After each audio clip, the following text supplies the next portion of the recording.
వాళ్ళ ఎస్సీ హోదా ఇయ్యాలన్న వద్దని చర్చ జరిగినప్పుడు ఈ దేశంలో మేము అందరం సమానమే, ఈ దేశంలో మేము అందరం సమానమే, మాకు ఎలాంటి ఎస్సీ హోదా వద్దు, మాకు రిజర్వేషన్లు వద్దు అని చెప్పి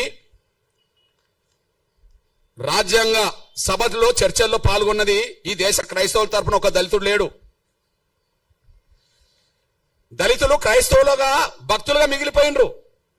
కానీ క్రైస్తవ ప్రచారం చేసింది, క్రైస్తవ మతం సమానత్వంతో కూడుకున్నదని ప్రచారం చేసింది ఎవరన్నా ఉంటే, దేశంలో పేరు గల్ల వాళ్ళు ఎవరన్నా ఉంటే అప్పుడు ఇప్పుడు అగ్రకులాలే.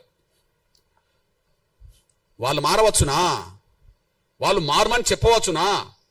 వాళ్లకు ఈ ఆర్టికల్ ఏదైతే ఈ రాష్ట్రపతి ఇచ్చిన 1950 ఆర్డర్ అయితే వాళ్ళకు వర్తించదా?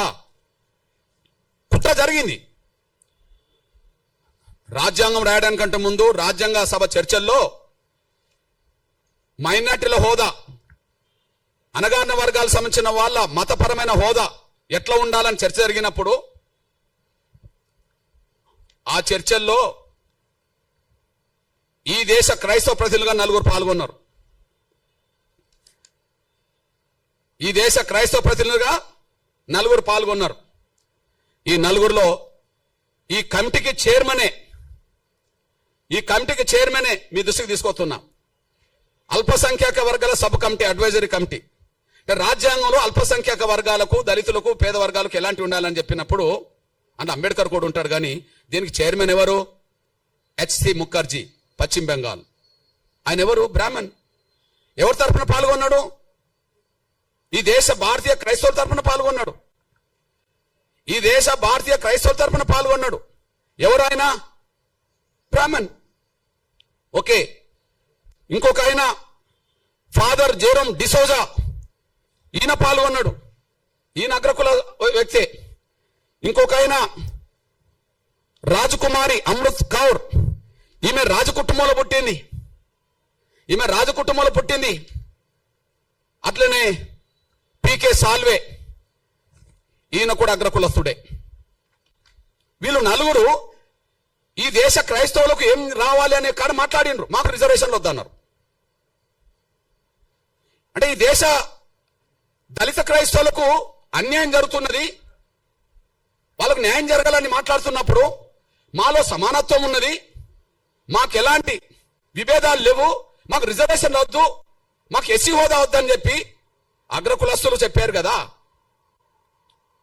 అంటే మీరు ఇప్పుడు చెప్పండి, అంటే దళితులు, హిందూ దళితుల తరపున అంబేద్కర్ పాల్గొన్నాడు, ఎదుగుతూనే పాల్గొన్నాడుగా. హిందూ దళితుల తరపున ఇందులో ఇదే కమిటీలో జగ్జీవన్ కూడా పాల్గొన్నాడు. హిందూ దళితుల తరపునే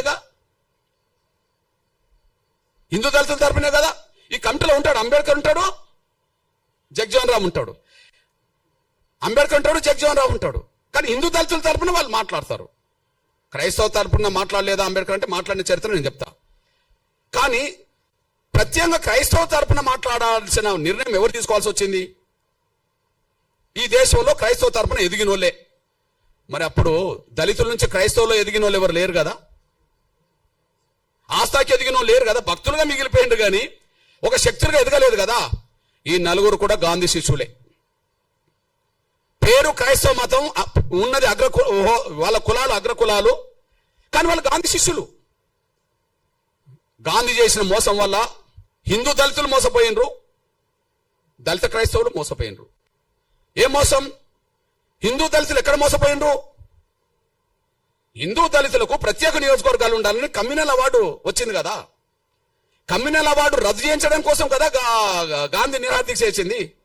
ఆయనను బతికించడం కోసం కదా అంబేద్కర్ రాజీపడాల్సి వచ్చింది.